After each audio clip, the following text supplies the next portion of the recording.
저는 반도체에 대해서도 품목별 관세 부과하는 것은 부과하기 어렵지 않을까 싶어요. 반도체의 품목 그 생태계가 네. 지금 완전히 역할 분담이 되어 있거든요. 파운드리는 더욱더 대만의 TSMC가 이제 거의 지배력을 70% 생산하고 있고, 비메모리 경우에는 삼성전자와 SK 하이닉스가 거의 70% 이상을 공급을 하고 있어요. 마이크론이 공급을 하고 있지만 그것은 30% 이내에 있어요. 그러면 반도체야말로 철강이나 자동차보다도 더욱더 한국, 대만에 의존할 수밖에 없는 건데, 여기에다가 부과를 했다가는 미국 기업들의 반발을 감당할 수 있을까요? 만약에 미국과 한국이 경쟁을 하고 있는 구도라면은 부과를 내서 압박 수단이 되거나 혹은 수입을 줄일 수 있을 텐데, 네. 비메모리 부분에 우리의 반도체 기업들이 수출할 수 있는 게 없어요. 그런 의미에서 보면 저는 반도체는 미국이 바보가 아닌다면 그렇게 할까. 관세 협상 이제 곧 결론이 나올 텐데요. 트럼프 대통령이 관세 인하를 팔고 있어요. 그죠? 돈 내면 관세를 깎아줍니다. 이거 어떻게 하죠? 네.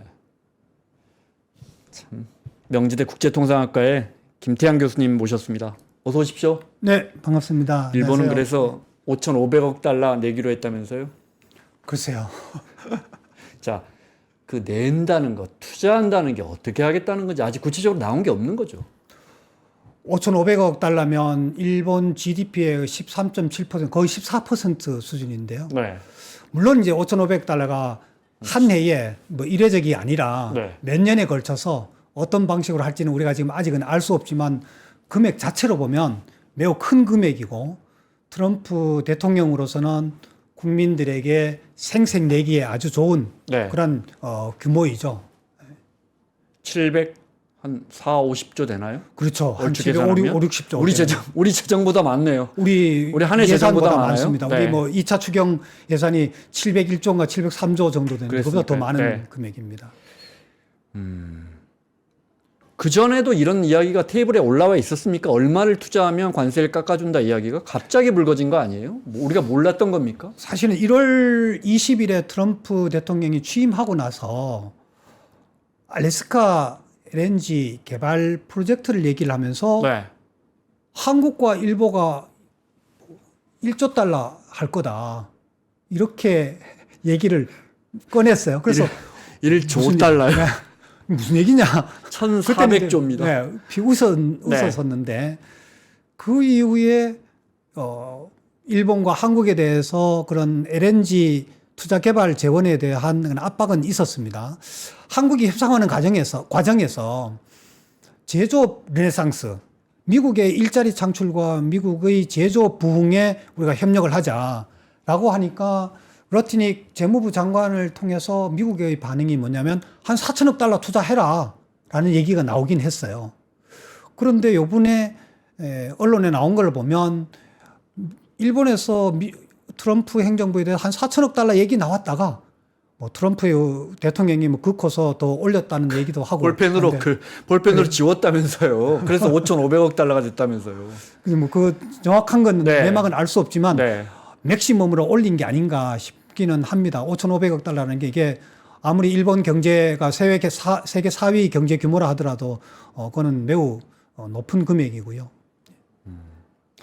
그럼 예를 들어 투자라는 게 일본 국제은행에서 또는 민간은행 합쳐서 대주단 만들어서 돈을 빌려준다는 겁니까? 아니면 예를 들어 우리가 현대차가 미국에 투자하기로 한 21억 달러인가요? 이런 것들 다 포함되어 있는 겁니까? 이 투자라는 개념이 구체적으로 뭔지 좀 나온 게 있습니까? 그걸 잘 모르겠어요. 그러니까 이렇게 큰 돈을 국가가, 미국과 일본이 합의를 하는데 이게 네. 왜 안 나옵니까? 지금 언론에 나온 것만으로 보면 네. 기업이 기업 경영 전략 차원에서 투자하는 거 그게 아니라 일본 정부가 보증을 서서 공공기관 또는 공기업을 통해서 그 대출 파이낸싱을 일으켜서 그걸 펀드로 만들고 그 펀드의 운영권을 미국이 결정을 하도록 하겠다라는 얘기가 미국에서 나온 거예요. 일본에서 나온 게 아니라 네. 그러니 그 진위를 우리가 좀 더 이제 파악을 해봐야 되겠지만 만약에 액면 그대로라면은 그건 상당히 좀 이해하기 어려운 또 납득하기 어려운 부분이 있습니다. 왜냐하면 투자라고 그랬잖아요. 그러면 투자는 투자자가 있는 거고 네. 투자 대상이 있는 거고 투자 사업이 있는 거고 그런데 투자자가 자기 투자금을 누구에게 타국 상대국에다가 네. 위임을 한다, 일임을 한다. 이거는 이해하기가 어려운 부분이고요. 더군다나 그 투자 금액이 만약에 일본 정부의 공기업이 또 국가가 보증을 서서 하는 파이낸싱이라면은 그 채무자가 국가가 되는 건데 그 국가가 부채로 안을 수도 있는 금액을 그냥 상대국에다가 위임을 한다 그러면 국민들이 가만히 있을까요? 그래서 미국에서 그렇게 얘기한 내용이라서 이게 실제로 첫 번째로는 5,500억 달러의 구성이 뭐냐. 그것이 언제, 어느 부문에 어떤 방식으로 그 투자를 이행을 할 거냐.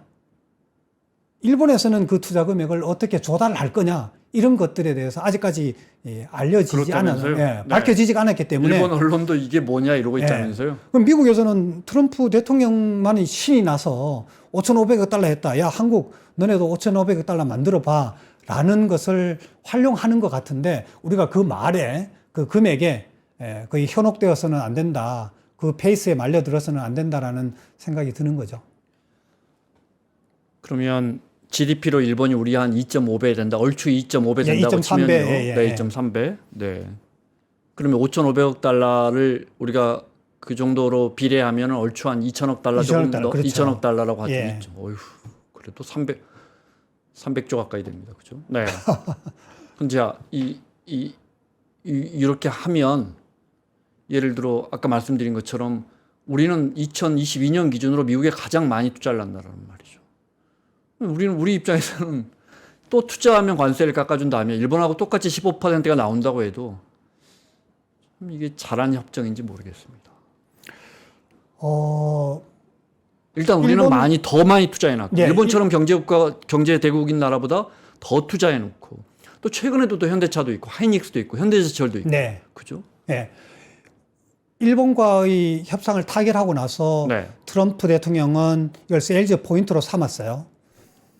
트럼프 행정부로서는 잘하는 것인지 모르겠지만 우리에게는 상당히 난감한 부분이 되는 거죠. 그러면 트럼프 대통령은 5,500억이라는 그 숫자를 가지고서 생색 내기하고 지금 전리품으로 제시를 하고 있는데 우리도 트럼프 대통령이 그렇게 생색 날 만한 것을 던져주자, 만들자. 네. 자, 뭐 나이브하게 생각을 하면 우리도 2천억 얘기할 수 있습니다. 어떻게 하냐면 일본의 5,500억 달러에 거기에 손정인 그 네, 회장이 소프트뱅커. 네. 네, 아, 맞아. 굉장히 거액 투자하기로 했잖아요. 네, 그것도 포함되어 있는지 아닌지 모르겠어요. 네. 자, 그러면 모르는 상황에서 그럼 우리끼리만 얘기를 해보자고요. 자, 삼성전자가 1,170억 달러를 투자를 했었고 2024년 지난해에 340억 달러로 늘려서 확정을 지었습니다. SK 하이닉스가 36억 달러, 38억 달러인가 투자를 하죠. 또 현대차가 210억 달러 투자 약속을 했습니다. 30조. 네. 그러고서는 이틀 뒤에 25% 관세를 부과받았거든요. 현대제철이 약속한 게 58억 달러, 거의 60억 달러 됩니다. 이거 지금 지난해부터 지금에 이르기까지 약속한 거를 다 합하면 거의 한 700억 달러 됩니다. 오, 네, 네. 지금 이재명 대통령이 10대 그룹 우리 총수들과 만나서 교감이 확실하게 이루어졌는지 아닌지 모르겠습니다만 만일에 우리 정부가 우리 10대 기업들이 미국에 대한 경영 전략 차원에서 투자 계획을 한 1,000억 정도 할 수 있겠다라는 것이 만약에 교감이 있다면 그리고 이제까지 있었던 그 700억 달러가 와의 별도라면은 그거 얼추 모으면은 2,000억 달러 돼요. 그러면 자 봐라. 일본이 5,500억 했는데 일본과 한국의 경제 규모를 보면 한국이 2,000억 달러. 이거 일본 수준이다. 충분히 우리도 주장을 할 수 있는 거죠. 그거는 이제 협상 과정에서 네. 얼마든지 좀 밀당을 할 수 있지 않을까라는 네. 거 숫자만 가지고서 보면요. 네. 네. 교수님 설명하신 것처럼 뭐 이렇게 거대한 중요한 협상 타결에 뭔가 이렇게 명확한 게 없느냐. 아마 전 세계 언론이 다 이런 이야기를 하고 있을 텐데 바꿔 말하면 명확하지 않은 게 좋을 수도 있을 것 같아요. 그럼 우리 입장에서는 가장 쉬운 표현으로 이거 시간 끌기를 할 수도 있고 대신 트럼프 대통령은 미국 자국민들 향해서 야, 한국한테 우리 2천억 달러를 또 일본한테 5,500억 달러, 한국한테 또 2천억 달러를 내가 또 투자받았어. 내가 또 해냈어. 네. 미국은 또 위대해질 거야 그만큼 이렇게 갈 수도 있는 거 아닌가 싶어서. 네. 조금 전에 말씀드린 그 2천억 달러가 만약에 네. 우리 협상단하고 미국 협상단의 교감만 있다면은 양쪽에서 얼마든지 우리도 2천억 달러로 세일즈도 할 수 있을 것 같아요. 자, 불투명하게 나오는 것이 협상 당사국으로서는 그것이 국민들의, 자국 국민들에게 세일즈 할 때 얼마든지 활용할 수 있는 부분이 있겠죠. 물론 그 언더 테이블에서는 무슨 일이 일어난지 우리가 알 수가 없는 거죠. 그건 또 다 밝혀지지도 않을 부분들이고요. 네, 네. 그런 면에서는 보면 이 협상이 어떻게 보면 뭐 탄력적이라고 그럴까, 좀 융통성 있게 한다고 그럴까, 좀 이런 면도 긍정적인 면도 있겠지만 달리 보면은 다른 나라, 즉 일본의 타결 내용을 우리가 벤치마킹하는 것은 좋지만 네. 그대로 모방할 필요는 없다. 그걸 우리 방식으로 그것을 끌고 가야 된다. 당연하죠. 예, 네, 우리 방식으로 미국을 설득을 하고 미국에 주장을 하고 또 필요하다면은 벼랑 끝 작전도 써야 되는 거고요. 그렇게 활용을 해 나갈 수 있을 것 같고요. 그런 의미에서 보면 지금 우리가 상당히 다급해진 것처럼 보이는데 좀 당혹스럽기도 한데 여기에 그렇게 주눅들 필요는 없다. 그리고 미국이 주장하는 5,500억 달러, 또 한국에 대해서 뭐 4천억 달러라는 이런 숫자에 현혹되어서 그것이 마치 이렇게 주입되어서 세뇌될 필요는 없다. 네. 우리가 주장할 만한 일본과의 일본이 쌀 시장 개방이라든지 혹은 투자라든지 혹은 항공기 구입이라든지 이런 게 그 수준이라면 일본보다 우리한테는 더 관세를 낮춰야 될 이유가 있지 않느냐. 뭐냐? 한미 FTA가 있지 않느냐. 또 조선산업협력 하고 싶다며. 트럼프 대통령이 하고 싶다며. 그거 협상 안 할 거야? 그때 그걸 고려를 하면 일본과 우리하고는 다르다. 네. 한국에 대해서 오히려 더 프리빌리지를 줘야 되는데 지금 이렇게 더 압박을 하고 있는 것이 타당한 협상 방식인가에 대해서 충분히 이 제기를 할 수 있죠. 네. 조선일보 같아요. 제 기억에 4천억 달러를 요구했었다고 했고 우리 통상교섭본부에서 보도에 신중을 기해달라 협상 중이니까 이야기한 거 보면 부인하지 않고 그런 식으로 이야기한 거 보면 4천억 달러는 분명히 던진 것 같고 일본도 처음에 4천억 달러를 던졌다고 하니까 그 다음에 5천억 달러, 5,500 달러 이렇게 극구했다는 게 일본 언론 보도니까 우리 입장에서는 야 이것도 일본하고 뭐 큰 나라로 대우해 주니까 기분은 좋지만 일단 그 기준값이 자 교수님 종합적으로 일본 관세 협상 타결된 부분은 평가해 주시면 어떻습니까? 일본 그날 니케이 지수는 한 3% 올랐대요. 근데 이게 이제 뭐 잘했다고 오른 것인지 일본은 이제 시중에 불확실성이 사라졌다고 해서 오른 건지는 잘 모르겠습니다. 7월 22일에 참의원 선거 결과가 현 정부의 아주 참담한 결과를 안겨줬죠. 네. 그런 의미에서 이시바 총리는 협상에서 미국으로부터 상당히 궁지에 몰린 상황입니다. 트럼프 행정부로서는 일본을 더 몰아세울 수도 있었을 것 같아요. 물론 5,500억 달러라는 것을 큰 빅샷으로 볼 수도 있지만 조금 전에 말씀을 드렸듯이 그 5,500 달러는 일본으로서는 과히 나쁘지 않을 수도 있어요. 왜냐하면 시간 벌기를 할 수 있었거든요. 그러니까 진짜로 투자한다면 못 버틸 금액 아닙니까? 만약에 5,500억 달러를 10년간 한다면 네. 그렇죠. 연간으로 치면은 550억 달러밖에 안 된다는 거거든요. 물론 러트닉 그 장관이 얘기를 하기는 사이닝 보너스다. 미리 일본이 벌써 여기다 서명할 때에 다 맡겨놨다 그러는데 좀 믿기 어려운 부분이에요. 일본이 그렇게 5,500억 달러를 그렇게 덜렁 이렇게 맡길까라는 것에 좀 회감이 드는데요. 정부가 보증이 섰다면 그날 일본 채권 시장이 진짜 그렇게 했다면 그날 일본 채권 시장이 난리가 났겠죠. 예, 맞습니다. 공감입니다. 공감합니다. 그런 의미에서 보면 한국에 대해서 4천억 달러를 요구를 했다는 게 그게 뭐 충분히 트럼프 행정부라면 그럴 수 있어요. 그런데 우리로서는 그 4천억 달러에 대해서 그대로 그 액수에 매몰될 필요가 없다. 첫 번째. 두 번째로는 일본이 5,500억이기 때문에 너네들도 4천억 해야 된다라고 한다면은 좋다 그러면 4천억 달러 할게. 한 20년 동안 할까? 그 내막을 그럼 일본이 어떤 식으로 했는지를 알려주라. 네. 그래야 우리도 일본과 대등한 관계에서 네. 우리도 할 수 있지 않느냐. 그럼 너네는 5,500억 달러, 5,500억이라는 숫자만 얘기를 하고 우리를 4천억이라고 얘기했는데 그 내용 방식에 대해서 우리로 한번 비교를 해보자. 네. 뭐 따질 수도 있을 것 같아요. 그런 면에서 보면, 저는 일본이 그렇게 미치었다고는 생각되지 않는 부분이에요. 네. 네. 전반적 평가가 그렇게 나오는 것 같습니다. 네, 이럴 그런 때는- 대로 잘 방어했다. 예. 예를 들면 보잉기 100대 구입하겠다? 아니 일본의 그 재팬 에어라인이 국영 기업이 아니잖아요. 네. 그러면은 비행기가 멀쩡히 있는데 100대를 지금 구입을 하겠어요? 그건 틀림없이 10년이나 20년 이내에 구입을 할 거고 비행기가 이제 교체할 때 되니까 구입을 하겠죠. 교체할 때 되었으면 구입할 때가 미국 보잉사밖에 없어요. 일본에 제가 알기로도 콩코드기가 없거든요. 네. 유럽산이. 에어버스 거의 안 살 겁니다. 네, 에어버스요. 네. 그러면은 그거는 하나만 한 거예요. 미국으로 생색 내는 거지 일본으로서 손해보는 게 하나도 없단 말이에요. 우리도 만약에 그러면 보잉기 구입 100대, 뭐 50대 구입하겠다 계약을 해도 네. 사실은 그러니까요. 그렇게 뭐 손해볼 거는 아니라는 거죠. 그런 의미에서 따져보면, 정리를 내보면 일본으로서도 크게 손해볼 거는 아니었다. 현실적으로 정치적 그런 그런 분위기, 네. 여건에 비추어 보면. 그런데 미국으로서는 일본과의 타결 결과를 세일즈하기에 아주 좋은 그런 상황. 왜냐하면 베트남, 인도네시아, 뭐 인도, 필리핀, 그런 미국의 그런 빅 파트너가 아니거든요. 그럼 빅 파트너로서는 물론 미국 입장에서 보면 미국의 수출에 일본이 차지하는 비중이 한 4% 돼요. 수입으로 한 5% 돼요.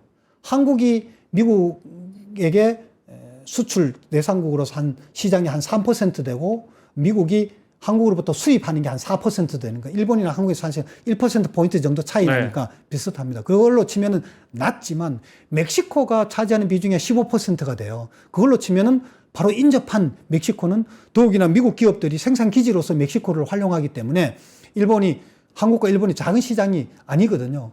그런 의미에서 보면 미국으로서는 이 관세 전쟁을 벌였는데 일본이 덜렁 이렇게 협상 결과를 만들어냈으니 네. 일본, 한국, EU, 멕시코, 캐나다, 호주 이런 데에서 봤을 때는 일본이 처음으로 이렇게 빅샷을 터트린 거죠. 이걸 가지고서 이제 한국에만 압력을 가하는 게 아니라 EU에도 압력을 가할 거고 멕시코나 캐나다에도 압력을 가할 겁니다. 그런 의미에서는 미국이 챙긴 게 있다고 보이죠. 분명하게 이야기하더라고요. 관세 내리려면 돈 내라 이제 그렇게 메시지는 참 명확합니다. 자동차 이야기해 보죠.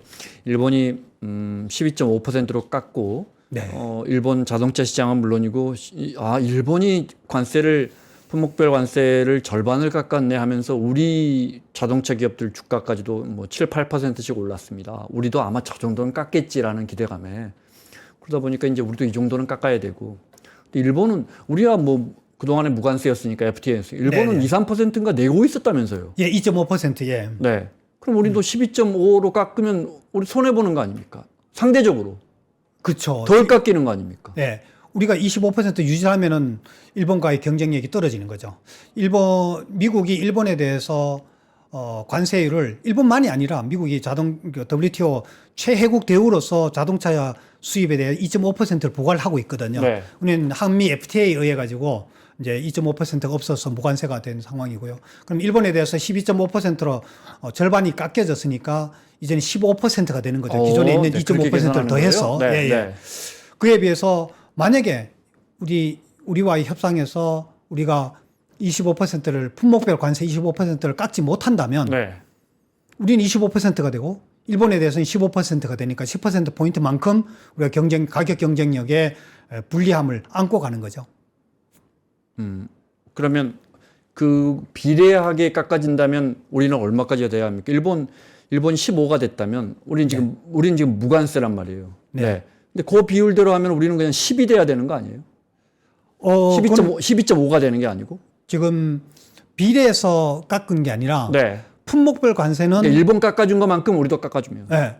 품목별 관세는 별도라고 그랬거든요. 네, 트럼프 그랬죠. 대통령이 공언하기에. 그런데 일본이 처음으로 지금 품목별 관세로 부과되어 있는 게 구리 그리고 자동차, 철강, 알루미늄 이렇단 말이에요. 지금 반도체 의약 부문 지금 발표하겠다 그러면서 지금 미뤄져 있고요. 그 자동차는 25% 품목별 관세가 부과되어 있는 데에서 일본과의 협상에서 50% 절반을 깎아서 12.5%를 한 거죠. 네. 네. 그래서 이제 일본의 이제 기존에 있는 2.5%가 더해서 15%가 되는 건데 우리와의 협상에서는 우리는 당연히 12.5% 그 이하로 낮춰야 되죠. 협상을 그렇게 해야 되는 거죠. 그러니까 우리나라로서는 좀 부담스러운 게 대내적으로는 아니 FTA도 체결하지 않은 일본이 협상한 결과 상호관세 15%, 자동차 품목별 관세 12.5%로 낮춘 것, 그것 정도는 미니멈으로 생각해야 되는 게 아니라는 게 우리 국민들이 지금 기대치이고 정서란 말이죠. 그래서 미국에서는 야, 일본이 그렇게 일본에 대해서 그렇게 낮춰줄 정도만큼 가져와 라고 요구를 하는 거죠. 그럼 일본이 쌀시장 개방했으니까 부분적이지만 쌀시장 개방했으니까 그럼 너네도 한국도 쌀시장 개방해 5,500억 달러 가져와 라고 지금 압력을 가하고 있는 거죠. 그래서 우리 입장으로서는 일본과 한국은 같은 면도 있지만 자동차나 철강 부분에서는 서로 경쟁 국가이기도 하지만 경제 규모에서도 다르고 미국 경제에 대한 이제까지 투자 규모도 달라섰고 또 중국 제재에 대해서 미국이 미중 패권 경쟁에 있어서 전쟁에서도 한국이 지정학적으로 가장 지금 천병의 위치에 놓여 있는 거지 않습니까? 그런 거라든지 앞으로 조선협력이나 또 산업, 제조업 협력을 이끌어 나가기 위해서는 한국의 협력이 필요로 하는 부분들이 있기 때문에 그거는 미국 행정부에서 먼저 발설을 한 부분이잖아요. 그런 걸 하면은 미국이 한국에 대해서 일본과 동일한 잣대로 동일한 방식으로 압박만 가할 것이 아니라 더 합리적이고 논리적이고 또 실질적인 그러한 또 차별적인 그러한 협상을 진행해야 된다고 봐요. 우리 협상단으로서 그러한 빈틈을 파고 들어가야 되고 그것을 설득해야 되는데 지난달에 G7 회담 때 정상회담을 그냥 무산시켰어요. 이스라엘 전쟁을 핑계를 대고서 뭐 기싸움이라고 볼 수도 있겠지만 뭔가의 그런 우리에게 던져주는 시그널이 있는 거죠. 그저께 며칠 전에도 2+2 25일에 예정되어 있었던 어제로 예정되어 있던 그것도 우리 기재부 장관이 출국 1시간 전에 그렇게 이메일로 이렇게 통보를 할 정도로 외교적 결례를 범하면서도 이렇게 뭔가의 압박을 가하는 그것에 대해서 우리 협상단 혹은 우리 정부에서 지혜롭게 이거에 대한 그런 대응을 해야 된다고 봐요. 그냥 순전히 미국에 주는 시그널을 그대로만 수용할 것이 아니라 조금 좀 순화된 표현으로 하더라도 그에 대해서 따질 건 좀 따지고 협력할 건 협력을 하고 또 수용할 건 수용을 하고 이런 것을 추진해 나가야겠죠. 우리 정부가 잘 하고 해 나가리라고 봅니다. 만약에 12.5%가 상수가 된다면 그렇게 굳어진다면 일본은 이제 기존의 관세가 있으니까 최애국 대우 3% 얹어서 15%가 된다면 두 나라의 이번 관세 부과를 통해서 상대적 경쟁력은 어떻게 보십니까? 만약에 물론 둘 다 힘들어지겠지만 동일하게 12.5%가 부과된다면은 우리로서는 일본에 대해서 이제까지 경쟁 구도 그대로 유지가 되는 거죠. 뭐 이 관세 전쟁 없었을 때도 그 이전 상태에 여전히 미국은 일본에 대해서 2.5% 관세를 부과하고 있었고 우리는 한미 FTA에 의해서 무관세로 수출을 하고 있었으니까. 우리 같은 경우에는 좀 국내 생산이 더 많다면서요. 수출분 중에서. 이런 것들도 영향이 있을 거 아닙니까? 또는 우리 자동차의 수출 2024년 기준으로 보면요. 자동차 수출 금액이 한 708억 정도 되면 700억 달러 조금 더 됩니다. 네, 네. 그 중에서 미국 수출이 한 340억 달러 정도 돼요. 그러니까 한 49% 정도가 절반 정도가 세계 자동차 수출의 한 절반 정도 49%가 미국 수출을 했어요. 우리 땅에서 만든 자동차 중에. 그렇죠. 네. 네, 우리 만든 그죠 한 네. 거가 멕시코에서도 있고요. 아, 우리 브랜드를 말씀하시는 거예요? 그렇죠. 우리 현대 기아차가 미국에 수출. 현대 기아차가요? 예, 예. 네, 우리, 네, 네. 우리 그럼 그거는 이제 멕시코에서 가고 이런 건 다 관세율, 인도네시아에서 가고 이런 관세율이 예. 다 다르니까. 예. 네.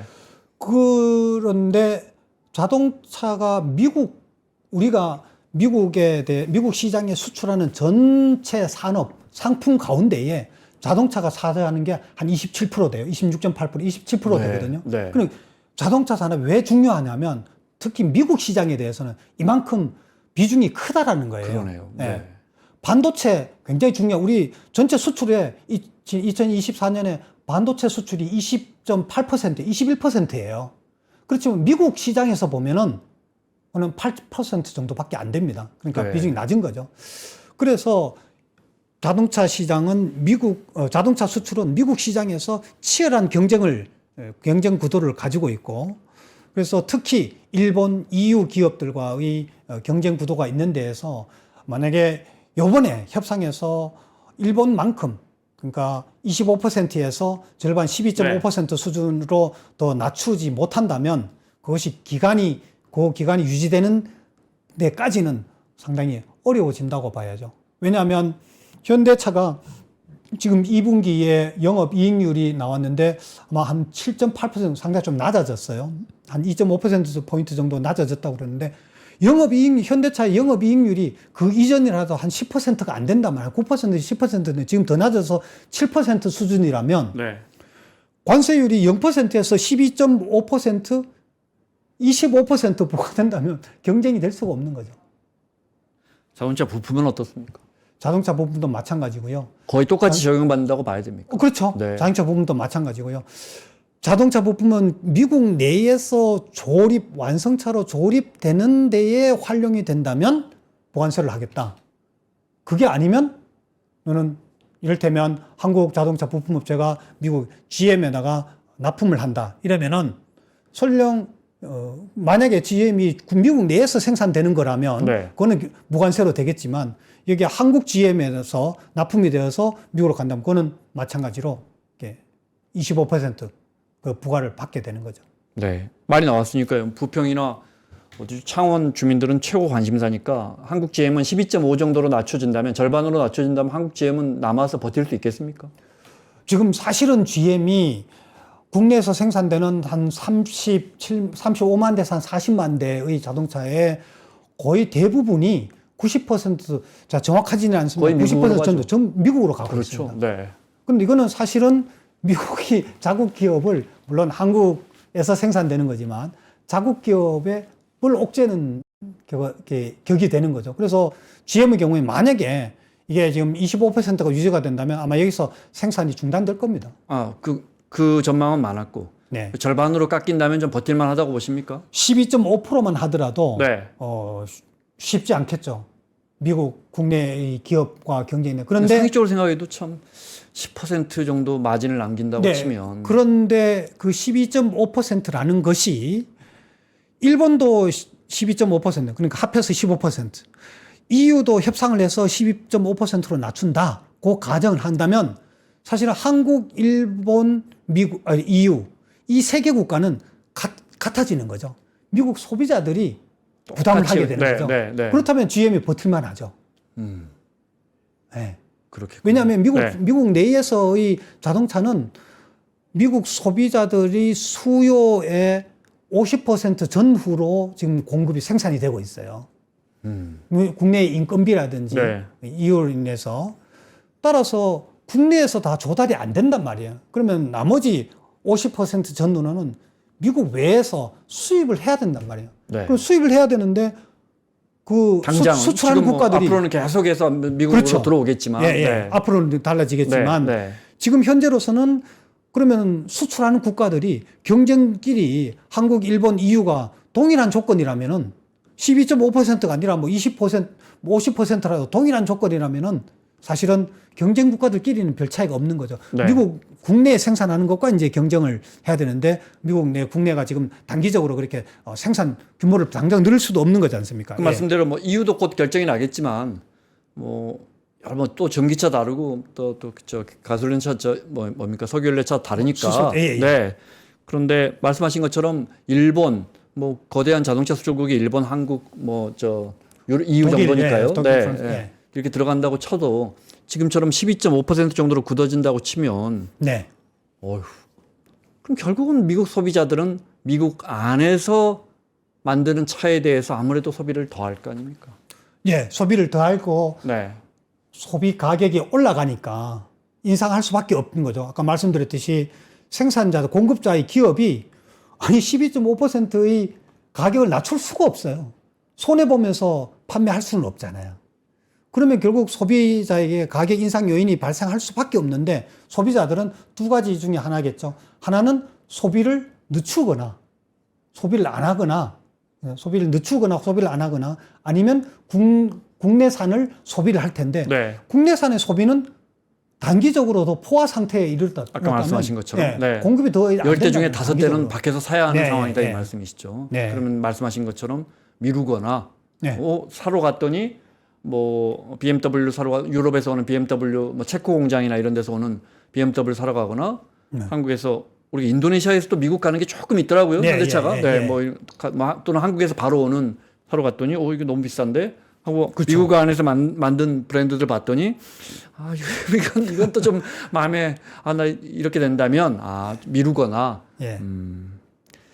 알겠습니다. 일본은 왜 철강은 이야기 안 했답니까? 제가 이야기했는데 제 뭐 보기에는 우리가 모를 미국이 수도 허용을 안 한 것 같아요. 어. 미국에서 처음에 네. 트럼프 대통령이 25% 품목별 관세를 부과를 했단 말이에요. 철강과 알루미늄에 대해서. 처음에는 50이 아니었고요. 아니었죠. 네. 그랬더니 포스코에서도 그렇고 신일본 제철에서도 그렇고 25% 정도는 버틸만 했던 거예요. 왜냐하면 미국 내에서 생산되는 철강 가격과의 차이가 상당히 나니까 20% 이상 차이 나니까 좀 이렇게 버틸만 하니까 트럼프 행정부에서 이게 아닌 게 비어라고 한 거죠. 그래서 25% 50% 올린 거예요. 그런데 지금 50% 올렸다가 일본에서 당연히 주장했겠죠. 철 품목별 관세를 네. 낮춰달라 그랬는데 미국이 안 받아준 것 같아요. 일본 제철이나 포스코가 견딜 수 있습니까? 이대로 가면?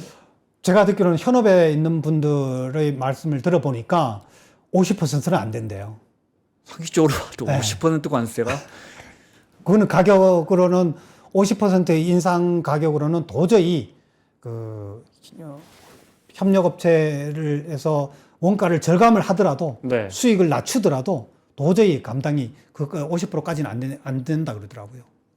그래서 합니까? 지금 네. 천황께서는 굉장히 지금 긴박한 그런 상황이고요.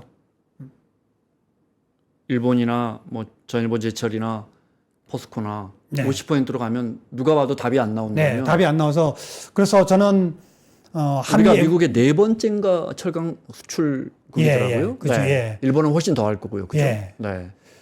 그래서 일본이 신일본 제철의 그런 US 스틸 네, 합병을 트럼프 행정부에 허용을 해줬단 말이에요. 네. 바이든 행정부에서 반대를 했는데 와서 우여곡절을 겪으면서 물론 미국에 좀 유리한 것들을 좀 더 인센티브를 제공을 했지만 그것을 허용을 하고서 협력 관계를 구축했음에도 불구하고 이렇게 철강 부문을 하지 않는 것은 국내의 러스트 벨트 지역의 그런 그 로비나 혹은 클레임이 네.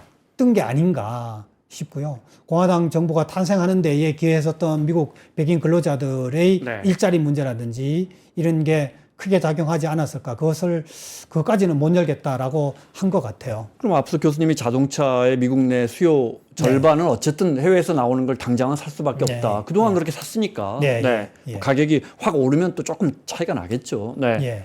지금까지 일본이나 우리나라 철강 제품을 썼던 이유는 수요가 있으니까 썼을 거 아니에요. 그렇죠. 50% 확 올라가면 미국 업체들이 못 쓸 거 아니에요. 예. 그 수요는 어떻게 한답니까? 그 쇠로 들어가는 세탁기니 자동차니 안 만들 수는 없는 거 아니에요. 맞습니다. 예. 그래서 중국 걸 쓸 것도 아니고요. 예.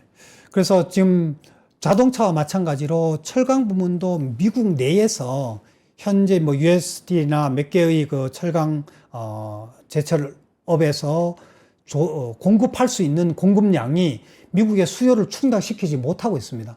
제가 정확하진 않습니다만 제 기억으로는 한 60%, 70%안 되는 걸로 기억을 하고 있어요. 네. 그러면은 그것도 마찬가지, 자동차 마찬가지로 수입을 할 수밖에 없는 건데 이게 미국에서 얼마나 버틸까라는 거에 참 회의감이 들어요.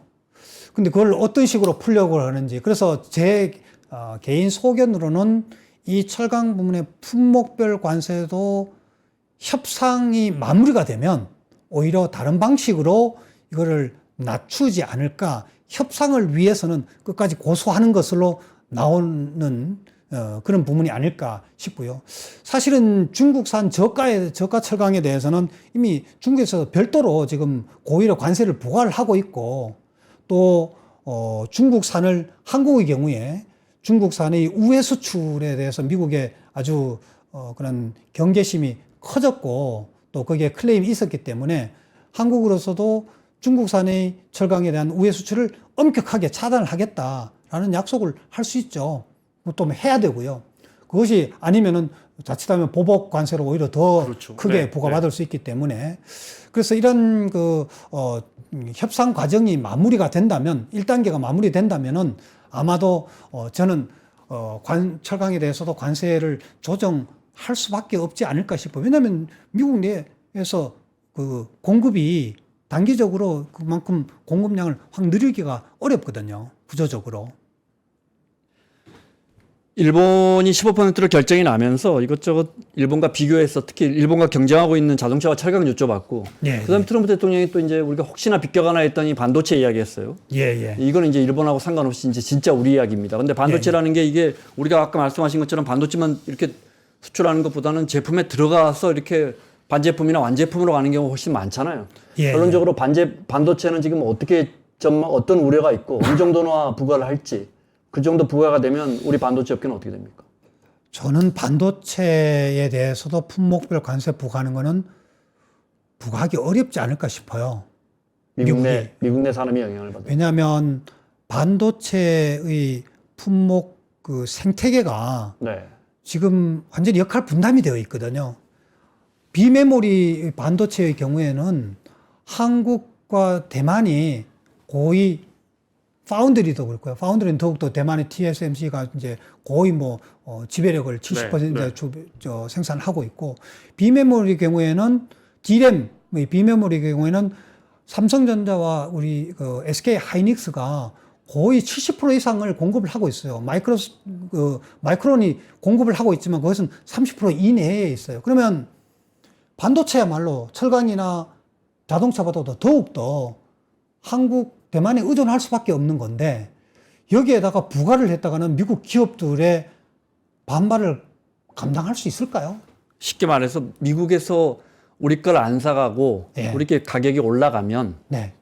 미국에서 해결할 방법이 별로 없다. 미국에서 마이크론에서 네. 생산할 수 있는 게 지금 30% 공급할 수 있는 게 30% 이내라는 거죠. 그거야 마이크론 시장 점유율 보면 금방 나오니까요. 네. 네. 그거는 가격도 가격이지만 그 생산 구조가, 생산 라인이 전혀 다르단 말이에요. 그러면 네. 비메모리 경우에는 오히려 미국이, 만약에 미국과 한국이 경쟁을 하고 있는 구도라면은, 그러면은 부과를 내서 압박 수단이 되거나 혹은 수입을 줄일 수 있을 텐데, 네. 비메모리 부분에는 우리의 반도체 기업들이 수출할 수 있는 게 없어요. 그냥 메모리 부문 그리고 파운드리예요. 네. 생산을 위탁받아도 네. 하고 있단 말이죠. 그래서 그 반도체 설계라든지 시스템 반도체라든지 이런 거는 한국이 미미하거든요. 그러니까 미국 경쟁이 안 되고 있는 상황이거든요. 네, 그렇죠. 그런 의미에서 보면 저는 반도체는, 그럼 미국이 바보가 아닌다면 그렇게 할까? 그래서 계속 미뤄져 왔고, 또 이것도 반도체 이것도 한다고 그러는 것 자체가 상대국으로 하여금 심리적으로 네. 이 협상 과정에서 심리적으로 계속 통상 압력을 전반적으로 하고 있다. 그러니까 여기에 대해서 제대로 그 양보할 건 하고 바트로서 10건 열어라라는 네. 것을 압박하기 위한 그런 수단으로서 그러지 않을까 저는 그렇게 보고 있습니다. 우리 증시에서 반도체 기업들 삼성전자나 하이닉스 영향이 워낙 커가지고 저희는 네, 또 네. 3프로TV라 보니까 네. 그 말씀대로 하면 메모리만 놓고 보면 네. 중국은 더 어려워질 테니 거의 불가능해질 테니까 최근 들어서 지금 그러면 혹시라도 상대적으로 득을 볼 네. 수도 있다 이 말씀. 그 지금, 논리대로라면. 예, 하이닉스 뭐 HBM 때문에 그렇기도 하겠지만 HBM 워낙에 독보적으로 생산을 하고 있으니까 네. 그렇기도 하겠지만 지금 SK 하이닉스 지금 최고점에 이르렀어요. 삼성전자 최근 들어서 지난주에 이어서 이번 주에 들어와서 외국인 기업들이 외국 투자자들이 삼성전자에 지금 매수세로 돌아왔단 말이에요. 외국인 포인트가 그 이전에 한 보름 전만 하더라도 49%로 내려갔거든요. 50% 미만으로 들어갔는데 다시 50% 이상으로 올라왔습니다. 아마 어제 오늘 사이에 50 외국인 비중이 아마 50.2, 50.3 이 정도로 됐을 겁니다. 그게 뭘 의미하는 건가? 그거는 미국이 반도체 부문을 한국에 대해서 압박을 하는 것이 실효성을 가지기는 어렵지 않겠느냐라는 네. 게 시장에서 읽혀지는 부분이죠. 일본 하나만 더 여쭤볼게요. 알래스카 한다고 했어요? 네. 제가 알기로 SK 이노베이션이라든지 네. 우리 관련 기업들은 그 알래스카 주지사 왔을 때 도망 다녔거든요. 혹시라도 무슨 MOU라도 네, 뭐 하나라도 혹시 미팅조차 안 하려고 했는데 한다고 했어요. 근데 사실 이것도 트럼프 대통령 발표라서 이 부분은 어떻게 보십니까? 뭘 한다는 건지 뭐 나오는 건 없죠. 알래스카 트럼프 대통령이 뭐 합작 회사를 만들어서 알래스카를 개발한대요, 일본과. 알래스카에 LNG 개발을 하겠다라는 건 액화가스로 만들어서 네. 이렇게 천연가스를 액화가스로 만들어서 한국과 일본 그리고 타이완 뭐 수출을 동남아 우리 극동 지역으로 이렇게 수출을 하겠다라는 건데 그 1,300km의 개발에 대해서 미국 기업이 10여 년 전에 이미 손들었고 중국 네. 기업들도 포기를 한 거예요. 돈으로 치면은 한국이 돈이 많아요? 미국이 돈이 많아요? 저는 이 트럼프 행정부의 이 관세 전쟁을 일으키는 거 보고서는 저는 이제까지는 미국이 정상국가인 줄 알았어요. 일본과 협상을 하거나 타결한 것을 발표를 하면서도 그렇고, 미국이 정상국가가 아닌 것 같다라는 의구심이 들어요. 일본에 대해서 결과를 가지고서 한국을 압박하는 걸 보니까. 자, 알래스카 투자로 돌아가 보면요. 그거를 투자를 요청을 하려면 투자 수익이 나야 되는 거잖아요. 그러면 투자 수익이 나려면 그 투자 사업을 수익이 나도록 운영을 해야 되는데 수익이 나지 않는 것을 한국과 일본에 강매한다면 이건 나쁜 국가이죠. 그런데 만약에 수익이 난다. 그러면 돈 많은 자기네들이 개발을 하지 왜 일본과 한국에다가 요구를 할까? 좀 의심이 든다라는 거죠. 두 번째로는 이게 천연가스 개발인데 이거는 환경 이슈와 직결되는 부분입니다. 그냥 환경 훼손이 많이 일어나는 탄소 배출이 왜냐하면 그 1,300km를 다 이렇게 공사를 해야 되잖아요. 네. 그러면 트럼프 행정부가 내년 11월에 중간선거 결과도 있고 또 3년 뒤에 뭐 이제 지금으로 3년 조금 더 남은 3년 한 4개월 뒤에 정권이 바뀐다면 아직도 많이 남았네요. 네. 이 사업은 지금 뭐 몇 년에 끌 게 아니라 더 네, 오래 네. 끌어야 되는 이 사업이 BP도 어떻게 한 될지 10년 있다가 나왔다는 거 아니에요? 모르는 거죠. 지금 타당성 검사하고 검토하고 예비 조사를 설계해야 되는 부분에도 몇 년이 걸릴 테니까. 그래서 이 부분에는 저는 검토는 해요. 가스공사를 통해서 우리가 검토에는 적극 참여하는 건 저는 전적으로 공감을 합니다. 뭐 찬성을 합니다. 네. 협상을 위해서라도 실제로 투자를 할 거냐라는 것을 지금 섣불리 얘기하는 것은 저는 매우 신중해야 된다고 보여지고요. 지금 트럼프 행정부가 들어선 지 1월 20일인데 몇 달 만에 우리가 그 타당성 검토를 다 하고 투자 결정을 한다? 그거는 안 되죠. 투자를 위해서 우리가 적극적으로 검토해 보겠다. 네. 네, 그 정도 가면 될 거다. 그렇죠. 이시바 총리도 그 정도 이야기했는데 트럼프 대통령은 저쪽 가서 일본이 거대한 합자회사 만들어서 여기 우리가 드디어 이제 알래스카 가스 개발에 이렇게 됐을지도 모르겠습니다. 뭐 네. 제가 들은 것 중에 술록이 너무 많아가지고 그 파이프라인을 지상으로 위로 한 2, 3m 위로 올려야 한다고.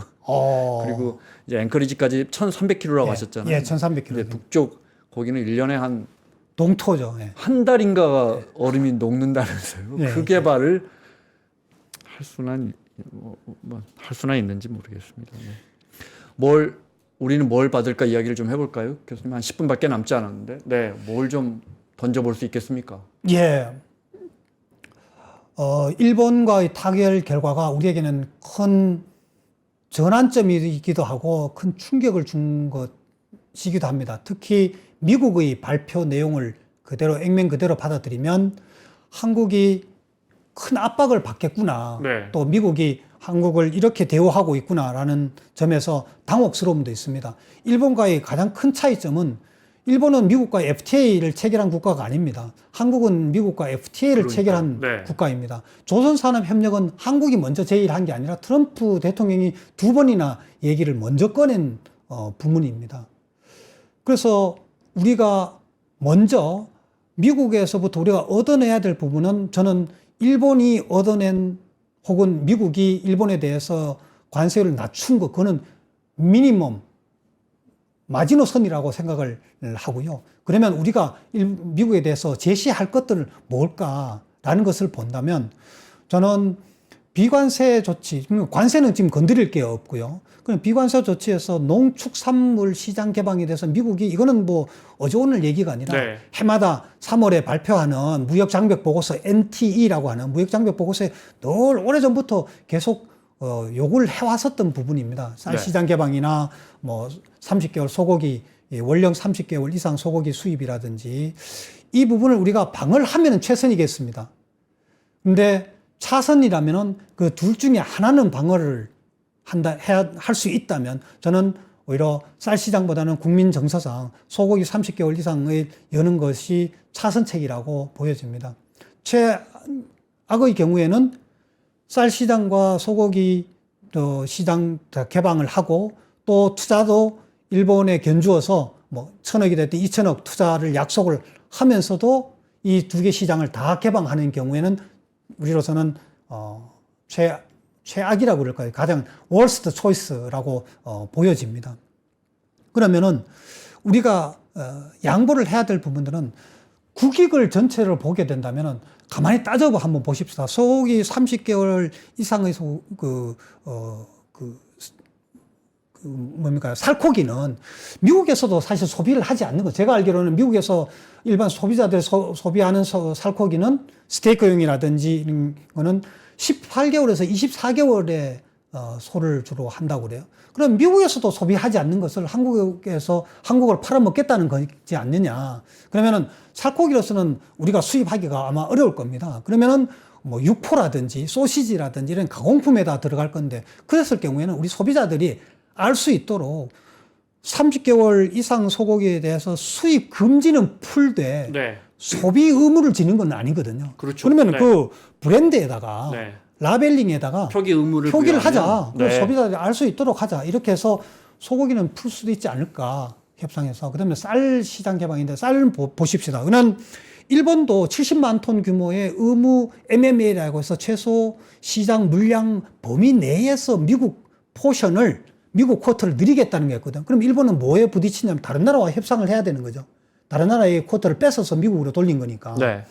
그래, 우리도 그렇게 할 수도 있겠죠. 40만 톤, 40만 8천 톤에 대해서. 그럼 일본보다는 물량이 적기 때문에 그 여지가 조금, 융통성이 적어지겠죠.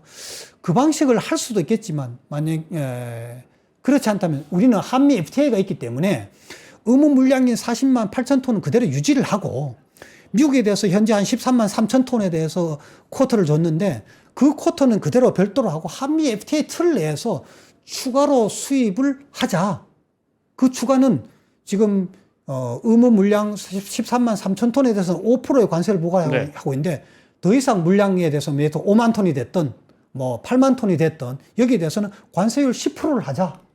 이 관세를 513%를 미국에 대해서 FTA로서 협상으로서 이거를 낮춰줘서 수입을 누리는 거 우리가 수용해 볼 수 있지 않을까. 그 대신 그것은 지금도 40만 8천 톤이 대부분이 지금 밥상에 올라오는 쌀이 아니거든요.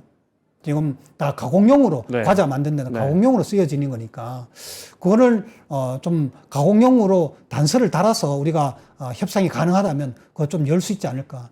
망 사용료 또 구글 지도 이런 자동차에 따르는 그는 뭐 배기량에 대한 검사 일정이라든지 이런 것들은 비관세 조치들은 상당히 좀 전향적으로 생각해 볼 수 있어요. 왜냐하면 그것은 미국에 대해서 뭔가를 던져준다는 측면보다는 우리 시장이 이미 글로벌화 되어 있고 우리 시장이 개방해도 우리 충분히 경쟁해 나갈 수 있는 시장 구조와 시장 경쟁력을 갖추고 있고 더 갖추어 나갈 수 있는 저력이 있기 때문에 그러다는 거예요. 점진적으로 쌀 시장도 앞으로 지속적으로 지금 고령화되어 가고 있기 때문에 또 지방 소멸 이슈도 있기 때문에 쌀 시장을 계속 보호만 할 수는 없어요. 중장기적으로는 쌀 시장의 문제도 사실은 개방해 나가야 될 부분이 있을 겁니다. 소고기는 아까 말씀하신 것처럼 가공육이나 잡육 형식으로 들어올 테니까 네, 우리 소비자들 입장에서는 저는 막연하게 이런 생각 들어요. 열면 일단 안 먹을 것 같아요. 수입고기 사더라도 호주산 사면 가격 경쟁력이 똑같은데요. 호주산 고기 너무 좋은데. 예. 근데 물론 그게 이제 어느 정도 시간이 지나가면 더 저가는 하겠죠. 저가로. 더 저가로. 예, 저가로는. 네. 그다음에 잡입에 대해서 30개월령 이상의 고기가 섞여 있다라는 걸 표기하는 건 뭐 너무 좋은 아마 우리 정부도 당연히 그걸 생각할 것 같지만 예. 문제는 이게 연령뿐 아니고 우리 국민들 굉장히 사실 이게 광우병 때문에 시작된 그렇죠. 거잖아요. 2008년도에 그 예. 이제 특수 위험 부위라는 예. 그런 부분들도 사실은 이게 요만큼 들어올지 이만큼을 섞었을지 그 소세지에 예. 그 뭐 머리에 무슨 부위가 이만큼 들어갈지 예. 그걸 세세하게 적는다는 건 사실 불가능한 이야기라. 근데 그건 특수 부위는 다 제거돼서 사용하도록 되어 있습니다. 네, 그래요? 그건 네. 이미 국제 수역 사무국에서 오, 네. 그 기준을 그건 해놨고 절대 수출 못하는 거예요? 하도록 네. 정해놨기 때문에 네. 그 기준을 채운다면 사실은 과학적으로는 우리가 반박할 논리가 빈약해요. 네. 30개월 이상에 대해서 제가 알기로는 지금도 예, 과학적으로는. 대만이나 일본이나 네. 중국이나 대만하고 다 일본은 수입을 풀었죠. 하고 있으니까. 네, 풀었죠. 우리도 버티고 있는데 그 위험 부위에 대해서는 지금도 사실은 과학적으로는 큰 걱정할 건 없다. 예.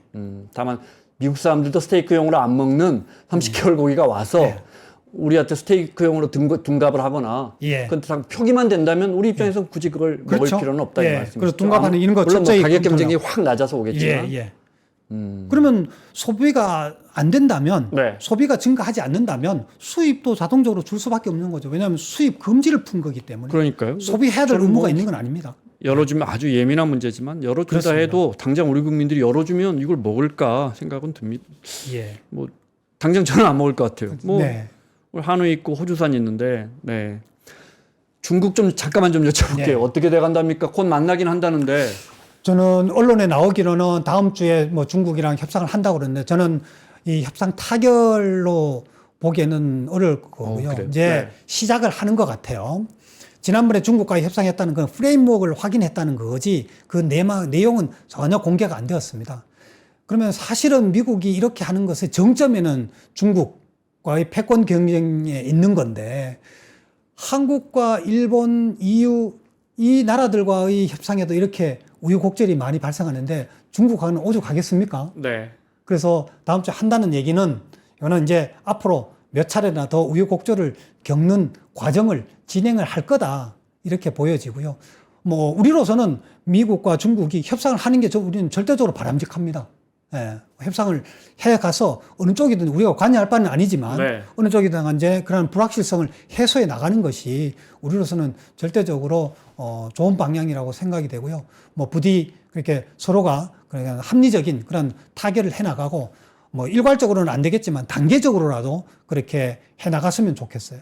워낙 층층이 트럼프 대통령이 올려놨고 예. 중국도 또 보복관세에 대해서 예. 좀 분명하게 해놨기 때문에 지금 얼마나 와 있습니까? 뭐 얼마나 깎고 그것도 잘 모르겠습니다. 네. 네. 중국에서는 네. 품목별로도 워낙 복잡하죠 지금. 예. 뭐 품목별로도 복잡하고 300%뭐 이렇게 부과를 해 놨고요. 네.